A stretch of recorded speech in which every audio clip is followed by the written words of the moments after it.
Well, here we are, Renee, another episode, and we're talking about mental health at work. And I'm coming off of harvest, and I can tell you, mental health at work under the stress of combining late nights and drying grain and hauling grain, I think it's going to be a good conversation.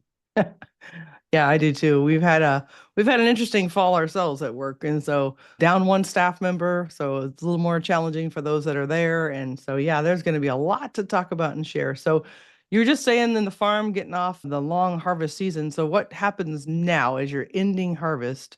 What kind of season do you go into now? Well, it's tax season now, and so now Oh, it's figuring out what the damage was or how oh, much we lost. And oh. finish finalizing in marketing of grain, cleaning out all of the bins and dryers and power washing everything on hopefully one warm day that's left. So yeah, it doesn't really slow down. There's still a lot of cleanup that has to be done to get ready. Wait for it for next harvest season. So it just never ends. Wow. Life of a farmer, huh? That's just crazy. Just keeps on rolling. Well, today we're going to talk about mental health in the workplace, and we're going to talk about all the different types of options that you have, like why it's important to chat about it. There's some generational differences in this conversation we'll be pointing out, and then maybe some ideas of what we can do to learn and how we can bring this into the workplace. So, kick us off, Jason. What is important about mental health in the workplace? Why should we even be talking about this? Well, yeah, and it amazes me that still, I mean, still today, I have people call me and they're hesitant to even have the conversation in their workplace. And there's sometimes I feel like I'm banging my head against the wall, because I have the same conversations over and over again about, what are the benefits of kind of opening this up, being transparent, because workers are asking for this. Employees are asking for resources, for support, for knowledge, for education. And that's what's really hard about this is creating or having the opportunity to present the education in a way that can influence culture. Every workplace wants to influence the culture of their employees, to create the best culture, a healthy emotional place at work. But a lot of folks aren't willing to put the steps into place to get that done. Right. Well, what's really fascinating to me is all of this is happening in your workplace, whether you talk about it or not. You have people in your workplace that are going to therapists. You have people in your workplace that need a therapist. You have people in your workplace in tough relationships, maybe challenges with their children. There's all that's going on. So it's whether you decide to make it transparent and have open conversations in your Right. workplace or to pretend it isn't happening. But the data we'll get into in a minute, it shows that lots of people are struggling in this space, and that's part of life in different seasons of life for lots of people, as it should be, right? I always think about therapy as kind of going to my mechanic, and you get those oil changes, and you get your tires rotated, and you do all of this stuff on the preventative side so that your car doesn't break down. I don't wait to go to the mechanic until the smoke's rolling out and I haven't put oil in it to burn up the motor. And that's sort of the same way with therapy. If we're on the right side of this, people, as they're having struggles, reach out for help early, and so that they can continue to work and they don't burn out and they can continue to deal with the stress Yeah. ongoing. And that's what we're Yeah, talking that's about here. It's really yeah, let's do important. it. Let's break down the why, right? The Yeah. the broadest category of mental health training, it addresses stress, it addresses burnout, it addresses how do you manage just juggling everything you need to juggle.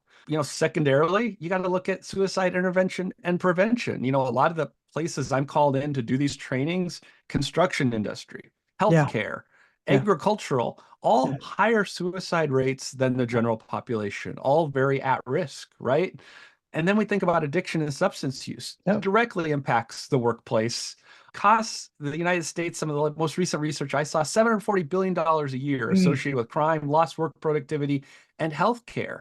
That impacts every single workplace. Right. Um, we talked a bit about anxiety, but we've talked about how anxiety is on the rise, Mhm. how anxiety across the general population is higher. Another category we think about is those mental health first aid trainings, how to better respond, how to support someone, how to appropriately support your coworkers. So at least if there's training and it aligns with policy in the workplace, it protects your HR department. It protects all of the individuals. It protects the workplace. And so I really don't understand why folks aren't harnessing all of these trainings and doing a little bit more. Yeah.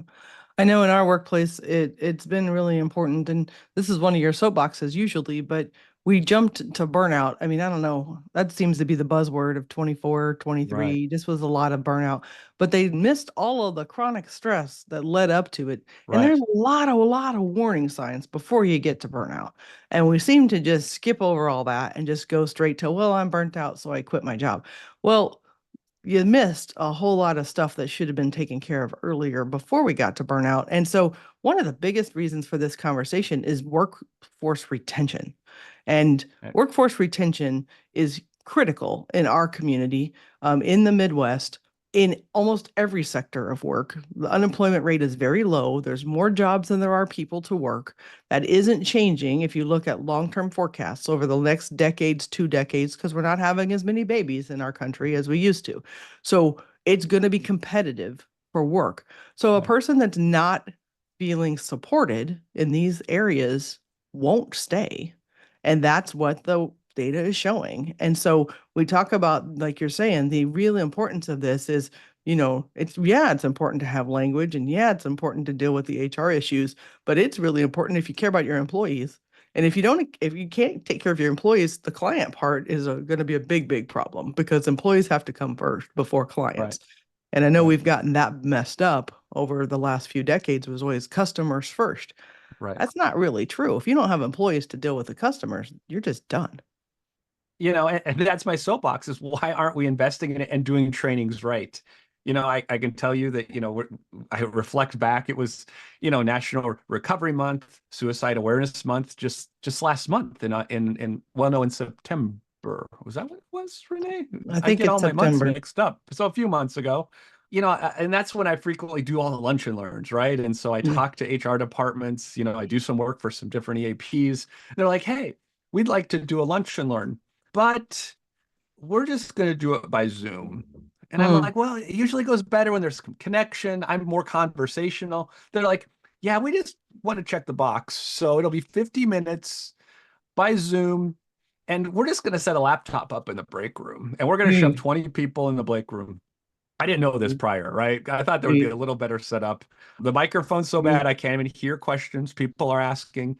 And I'm Mm. like, this isn't okay, right? Like we have to take our training more seriously. Another huge employer I did a training for, again, a lunch and learn, 50 or 60 people show up, which is really good for the lunch and learn.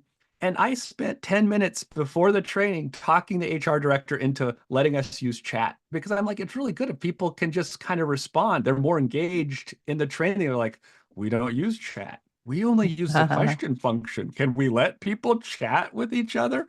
I'm like, let's just try it and see what happens. And it Yeah. was fantastic, the interaction that we had from a large percentage of the folks said hello, wanted to connect, wanted to be part of that training, which was part of what we talk about when we talk about mental health. We talk about breaking through isolation. We talk about well-being. We talk about supporting each other.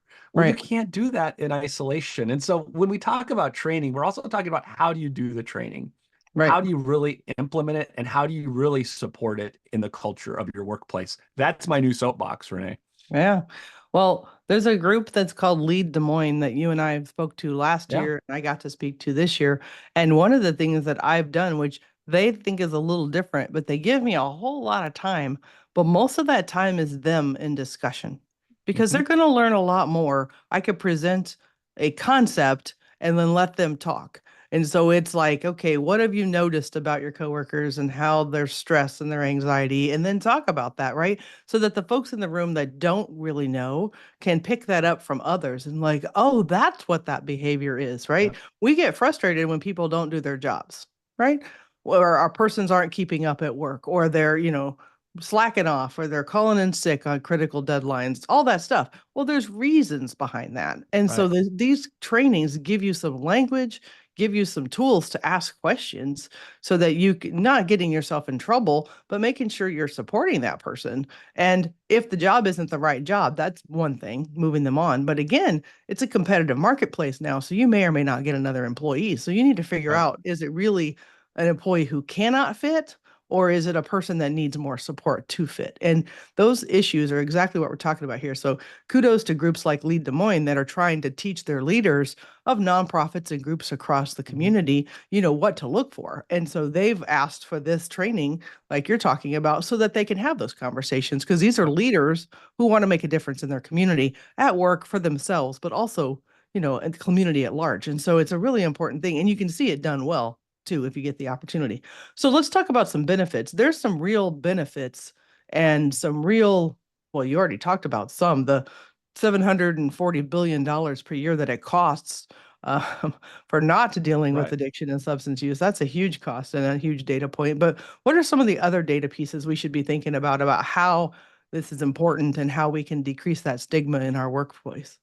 Yeah, absolutely. And so, we're going to link some of the articles and some of the studies that we just kind of randomly chose as we were going through this. But really, they all tell us that mental health literacy decreases stigma and increases workplace culture. Like across the board, I could point study after study after study that overall the benefits are real. When we decrease stigma around mental health conditions, when we increase communication between employees, when we increase empathy in the workplace, you get better culture, right? That's universal. No one's questioning that at all, right? And so when we kind of start to kind of dig into some of the strategies and topics, it really comes down to, how do we promote effective leadership strategies, leadership styles, designing jobs that are good for employees, that, we have to think about people's strengths. No employee is perfect. I can tell you, I've worked at places I was never an imperfect employee at Mm. anywhere I ever worked. I have strengths and I have areas that just aren't my strengths. And so the more that I can have other folks take on some of that stuff so I can spend more time in my strengths area is really important. I don't think we spend enough time in job description evaluation of really figuring out, are we tailoring jobs, create the best out of everyone. And you know what? When I was preparing for this, Ray, it reminded me of a story. It reminded Okay. me when I was an undergrad at the University of Northern Iowa, and we had a favorite industrial organizational psychologist. Okay. At the time, it was Dr. Whitsett was at UNI. God bless his soul. And he told us a story of when he was in grad school. They did a project for a huge software company or a computer company. And so they were trying to increase the motivation of employees who had to pick the bad computer chips. Like the computer chips would come down this big conveyor belt and they would have spray paint on them if they were bad. And somebody would have to pick out those computer chips. And the company was complaining because it's so boring. They couldn't retain staff. They couldn't retain employees who would just sit there and pick out as thousands of these things roll by every minute and Hmm. just a whole line of people picking the chips out. And so he said, you know what? I have a solution. And so as his project in grad school, they went to the park and caught pigeons. And then they taught the pigeons how to identify those painted chips and peck them out of that conveyor belt. And they were able to do it with like 99% accuracy, Wow. better than the people did it. And they're like, Wow. we can replace your entire workforce with pigeons. And do you know what the company said? What? That's cruel to animals. We would never do that. Oh, So, how often are we creating jobs, right, that we wouldn't even let other animals do because wow. it's so cruel? It happens all the time. And so That's I terrible. carry that story with me because I see relations to that so oftentimes. Yeah, no kidding. Yeah, and so in our office, I have an office of 11, and when I first got there, my background's mental health. I'm really good at group therapy, and we had some issues culture-wise in the office. And I remember talking to the HR trainer in the training department. I was like, I don't know what to do with these folks. They're not getting along, bickering. It was like personality stuff and just all the general. Some were burnt out, some were just crispy, some were just, whatever. And, they'd had some transition and challenges. And I was like, I know from my training, I know what I could do is stick them in a big Mhm. room and do some group Yeah, therapy. I know I yeah, could. And they're like, from an HR perspective, why don't we do some yeah. training instead? And I was like, oh, and they're like, it'll get you to the same place. And I was like, really?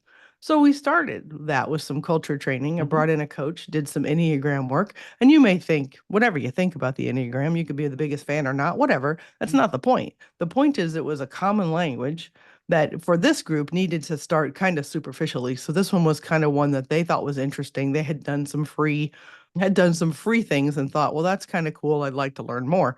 So I picked one that they were already interested in because first of all, the biggest part of any kind of cultured training is you have to the buy-in of the people, right? They Right. have to want to be there. Man, those mandatory 50-minute things that you've tried, if they're mandatory that people show, you know good and well that those are just horrible for you. And but so the first step for me is something they wanted to do. Right. I'm sure that's part of what you're talking about with training, because you're these 50-minute lunch and learns, if they require everybody to show up, stick them on Zoom, they can't hear, they can't chat. What is that really doing? Right. So for Right. us, it was finding something that people wanted to participate in. That was the biggest first step. And then once you got that done, if they liked it, thought it was fun, then you can start diving into deeper conversations about lots of topics. And so I can now teach on mental health. We have individuals that come in for interviews and from the prisons that are incarcerated, and we can watch their behavior. And afterwards, I can say that was a manic episode. And everybody else is like, really? Okay, what were the signs? And so we can talk about it. We had a guy this last week we think had Parkinson's or some neurological like that because he had a motor tic that was pretty clear. So we could sit and talk about some of those things so they can see it, but they're interested now because we started with training, gave them some language of what they could look for and talk about in others. So now they're like, okay, when that happened, what could that be? So it's opened up just a lot of opportunity for training and talking just because we did some basic training to get people on the same page. Absolutely. And I think a lot of businesses are like, we can't afford to train our staff. Well, I'm going to tell you, you can't afford not to. I'm hearing more and more about insurance, liability insurance, requiring staff training around mental health issues. Schools are now required to teach their staff in both youth mental health first aid because it's a risk management tool because of Yes. violence that's now occurring in schools, violence in workplaces, that insurance companies, for you to even have coverage, are requiring you to train not just a few employees, your entire workforce, and have documented fidelity-based, evidence-based trainings in that portfolio. And so I think I see a lot of HR managers trying to figure out what can we do that makes an impact. And I always encourage folks to start with your supervisors, start with your managers, because they're the ones who people go to. They're the ones who make the difference. They're the ones who can make the referrals to the EAP program. They're the ones who notice when someone's not showing up for work or they're showing up for work with all the signs and symptoms that are red flags.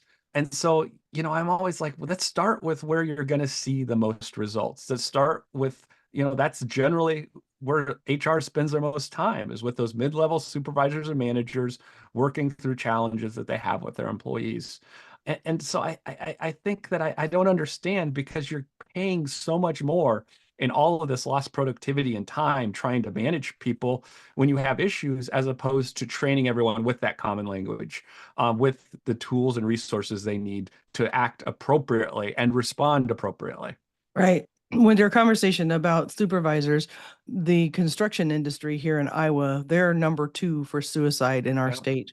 Yep. And they did a survey of all of their members about who do they go to for things. And that's exactly where it targeted Yep. was supervisors. And so the supervisors at a minimum need to understand what 988 is and what those resources are, and then what the EAP is, the Employee Assistance Right. Program, and the services that are provided there. They found they would have the biggest bang for their buck, and they did a study to prove it, because in construction you're thinking, what are these mid-man, the supervisors in construction are often the guys that just haven't quit, right? They're not Right. They're necessarily still there. right. They're not necessarily like management material or whatever. They're just guys that have been there longer that kind of rise through the ranks. Right. But it made such a huge difference to have those common people who may not have special mental health skills, but to have enough knowledge to know that, hey, give this referral. And they're seeing reductions in suicide because they're giving them just a Yep. couple of tools, or even just hanging the flyers. And so having the flyers available, bringing it up regularly at meetings. We've talked about this in a previous podcast, but I think it's supposed to be like monthly that we're supposed to put this in front of our employees. I try to get it out in my regular communication with staff, just reminding them that Yep. EAP is available to them, because the EAP usage rate back to data is Oh, terrible. Horrible. It's terrible. And all these Horrible. companies pay for it for that risk management that you talked about and insurance requirements Mhm. that you have it, but nobody uses it. So there's a free, doesn't matter if you even have insurance benefits at your company, it's free to you for so many sessions, typically per incident, that you can get Mhm. counseling, you can get financial assistance or financial counseling assistance, and many, many other things through that program, depending on the program that you have, and nobody uses it. So again, that's also just from a business perspective to get more bang for my buck. If I'm spending the money to have that, teaching supervisors that it exists and how to use it is just going to help you get a return on your And investment. your EAP will send people like us in to do trainings, to educate your employees and to engage folks. And I can't tell you how many trainings I go in as part of an EAP, representing an EAP, and we get to the end, they're like, I didn't even know we had this benefit. Where do I find out about this? How do I get the information so that I can access this? What's that phone number again? And Right. I go through it every time. I'm like, you have to go share this, put it in your break room, share it in your teams, share it with your cohort, take it back to Yeah. your area, and it's just so important. And I'm a big advocate that, Zoom has a place, Teams has a place, to do video across, you can get greater geographic area, you can do those things, but there's also something to meeting with people in their local areas and having those conversations and giving people that safe place to talk within their actual unit where they actually work and see people every day. People work from home, you know, everyone should have to come in at some point, Yeah. and connect with people. Even folks who are spread across the country. I've worked with some groups that they're spread across the country, and they're like, it would be really great if I can meet Tom because I talk to Tom every other week. We're on a Zoom meeting together, but I'd like just to meet Tom in person. And I actually hear grief in people's voice. Like till today in 2024, we have all this technology and people are like, I still need that individual connection. And I think we need to recognize that as part of emotional well-being and culture in the workplace. There is a balance between flexibility and working from home, but still having connection in the workplace. Yeah, and in our workplace, there's smaller groups that end up maybe in on Fridays or Mondays or Mhm. whatever. So sometimes we'll just say, okay, whoever's here, anybody who wants to, let's all go to lunch. And we don't do a lot of stuff outside of work hours. It's never mandatory for outside of work hours because that's not fair unless you Mhm. compensate people. But, during that time to let people get to just know each other on a Yeah, different level as humans and talk about their kids and talk about their families. I know we've shared this before, but our office has a lot of aging parents and a lot of issues with there's a lot of kids and kids issues, and so they can bond on those kind of conversations, and they may be in different seasons of life with some of those things, but to know that, hey, how's your mom doing, or how's your dad doing, or how's your child doing, or oh my gosh, they're sick this week, so sorry you can't be here. And it just gives you some humanity to it. yeah, So those guys that are working cross country never get that opportunity to really go to dinner with Tom and to really kind of get right, to know him besides just what you see on a video screen. And it's right. not, to your point, it's not as much of a real relationship as it could be in person. So those are really missed opportunities, I think. So today, the recovering politician's self-care policy of the week. Oh man, I'm all about hot beverages right now. I have flipped from my cold iced teas all year. Really? I know. I still like iced tea, but by winter time, first thing in the morning, I just love getting some hot tea and sitting down, kind of reading and getting all cozy. It puts my mind in the right space before I go into work. I don't know about the rest of you, but sometimes I have stressful people in my office, and if I'm in a good headspace, then it's easier for me to deal with that and not act a fool myself when I'm in the office. So getting my head right first thing in the morning is it's really good for me. So I'm not a coffee person year round. So it's kind of funny. I don't really do a lot of hot beverages in the summer, but then kind of come fall, I'm like, oh, I should turn on my kettle and start getting out the hot tea. So Jason, do you ever change your beverages, or are you peppermint mocha all year round? I am peppermint mocha year round. Now Oh, that I mix it up with a cold iced drink, but it's rough because when I commute to the farm, I get into more of a routine, and somehow that commute leads me generally past a coffee shop. Like there's just a no. couple different routes I can go, right? Because technically, from my house, when I go directly to my farm, I don't pass a town. Like it's highways and gravel roads, and I That's don't right. go through anything inhabited whatsoever. So it's 30 miles of just road. So I have to kind of detour to go to Have several to. different places. Have Well, but I kind of got into a routine. And so now I'm kind of struggling because now every now and then I'll get up at like 6 o'clock. I'm like, well, I could just drive out to the coffee shop and drive back, just real Yeah. close. Have you ever Um, figured out how to make one at home that tastes the way you want it to taste? Some people are really great at that, and some people are like, nah, it's never the same. I don't I'd know. like Just to asking. find someone who could just like come over, like a traveling barista, who would Just just teach you come how. in and or just make me one every morning and then just leave. Like, I need, is that a thing? Like, maybe that's a new business model we should start up, like the Maybe. traveling, maybe just a So the food, folks maybe that just a come to food walk your truck. dog could make you the cup of coffee that Right, your right. And dog. then they could prep lunch and dinner and have all Yes. my meals prepped first thing in the morning. Wow, I'm this is a doing this great wrong. business model. I think we might have some opportunities here. All right. Well, today we talked about mental health in the workplace. And as you can see, it's a really big, important conversation. And there's just lots of opportunity here. And it's becoming more and more important as far as insurance requiring it and people demanding it, especially the younger generations wanting to talk about it. So, how do you do that? The next time we're going to get together, we're going to talk more about the specifics of what are some options. So, if you heard this today and you're like, well, yeah, that sounds good, but what in the world could I do? We're going to be talking about that more next time. See you then.